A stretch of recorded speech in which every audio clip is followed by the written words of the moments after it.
गाय के दूध की चोरी। झलकपुर गांव में सोमनाथ के पास एक बहुत ही प्यारी गाय है जिसका नाम मोहिनी है। सोमनाथ की पत्नी राधा और एक बेटा है जो अभी अभी पैदा हुआ है। उसका बेटा बहुत ही अद्भुत और प्यारा है। इस गांव के सारे लोग ग्वाले थे, सभी के पास गाय थी और सभी दूध का व्यापार करते थे, लेकिन सबसे ज्यादा दूध सोमनाथ की गाय ही देती थी। देखिए जी, हमारी मोहिनी ने आज कितना दूध दिया है। बड़ा ही गर्व महसूस होता है हमें मोहिनी पे। तुम सही कहती हो जी, तभी तो सारे गांव वाले जलते हैं हम पे और हमारी मोहिनी पर। वहीं दूसरी ओर जंगल में एक बड़ा ही आलसी सांप रहता था जिसका नाम तोला था। उसके आलस से उसकी पत्नी भी बहुत परेशान थी।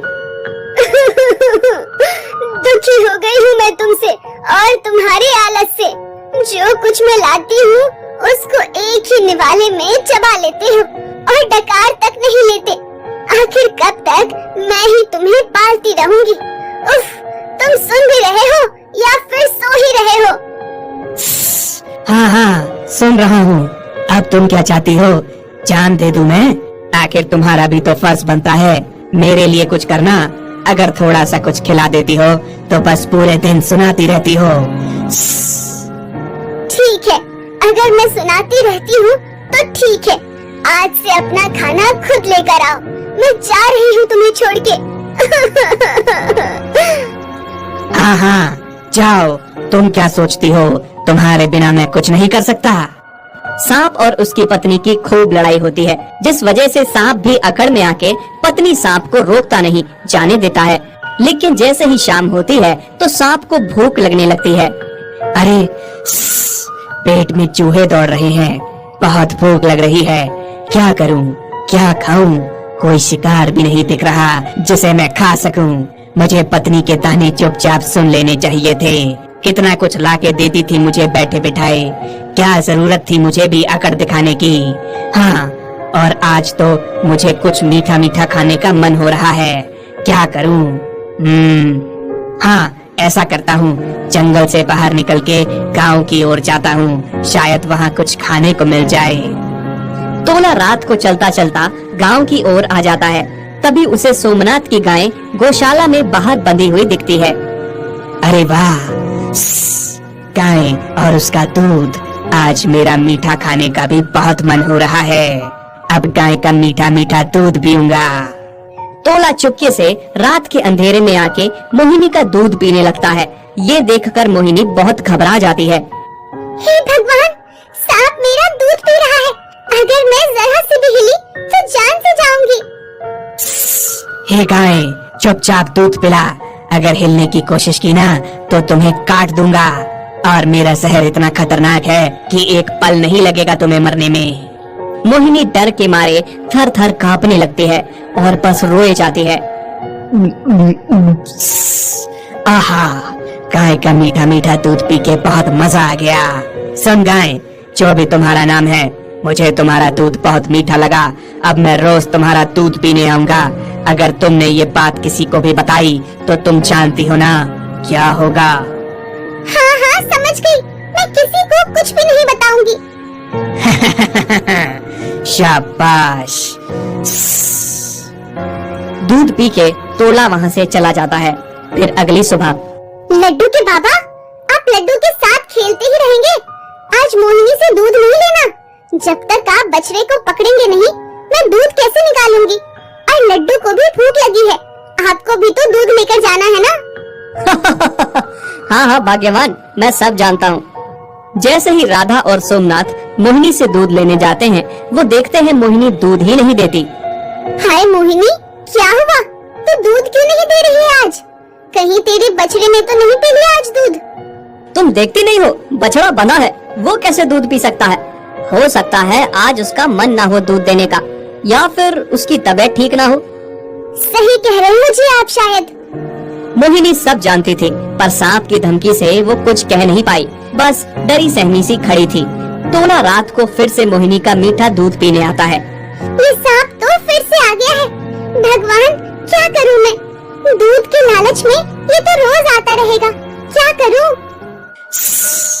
ओ गाय, चुपचाप सीधी खड़ी रहे, मुझे दूध पीने दे। सांप चुपचाप मजे लेकर दूध भी पीता है। मजा ही आ गया। शाबाश गाय, बस इसी तरह मुझे दूध पिलाती जा। तुझे मैं कुछ नहीं बोलूंगा और जिस दिन तूने मुंह खोला उस दिन मैं तुझे भी मार डालूंगा और तेरे बछड़े को भी। नहीं नहीं, मैं किसी से कुछ नहीं कहूंगी। तुम बस मेरे बच्चे को कुछ मत कहना। अच्छा ठीक है, मैं कुछ नहीं करूंगा। अब मैं चलता हूँ, कल फिर आऊंगा। अगली सुबह राधा और सोमनाथ मोहिनी का फिर से दूध निकालने आते हैं और मोहिनी से दूध ही नहीं आता। ये देखकर दोनों बहुत परेशान हो जाते हैं। मोहिनी, तुमने आज भी दूध नहीं दिया, क्या बात है? हाय मोहिनी, तुझे मेरे लड्डू का भी ध्यान नहीं आया। 2 दिन से उसे दूध नहीं मिल रहा। लड्डू के बाबा भी शहर दूध लेकर नहीं जा पा रहे हैं और ऊपर से तेरा भी तो बछड़ा भूखा है, वो भी दूध के लिए तरस रहा है। तो आखिर दूध क्यों नहीं दे रही है, क्या बात है? तभी सोमनाथ की नजर जमीन पर पड़ती है। अरे राधा, देखो तो, थोड़ा दूध जमीन पर पड़ा है, ये कैसे हो सकता है? हाँ मोहिनी, अगर कोई बात है तो तू हमें बता। लेकिन मोहिनी चुपचाप खड़ी खड़ी सुन रही थी, पर कोई जवाब नहीं दे रही थी। उसे सांप की धमकी याद थी, इसलिए वो डर के मारे कुछ भी नहीं बोल पाई। क्या हुआ राधा, तुम सोई नहीं, नींद नहीं है क्या? किसी बात को लेकर चिंतित हो क्या? हाँ जी, मोहिनी के बारे में सोच रही हूँ। मुझे मामला कुछ और ही लग रहा है। दूध ऐसे ही गायब नहीं हो रहा, हमें इसकी जड़ तक जाना होगा। हाँ, मोहिनी भी तो चुप है, डरी सहमी सी। हमें पता लगाना होगा बात क्या है। राधा और सोमनाथ रात को गौशाला के बाहर चुपके से पहरा देते हैं। तभी थोड़ी देर में तोला दूध पीने आता है। तोला को दूध पीते देख राधा और सोमनाथ हैरान हो गए। राधा बहुत घबरा जाती है और थर थर कांपने लगती है। हे भगवान, इतना बड़ा सांप हमारी मोहिनी का दूध पी रहा था और हमें इस बारे में भनक तक नहीं थी। अब क्या होगा जी? कैसे हम अपनी मोहिनी को इस सांप से बचाएंगे? तोला मजे से दूध पी के निकल जाता है। फिर राधा और सोमनाथ मोहिनी के पास आते हैं और मोहिनी को प्यार देने लगते हैं।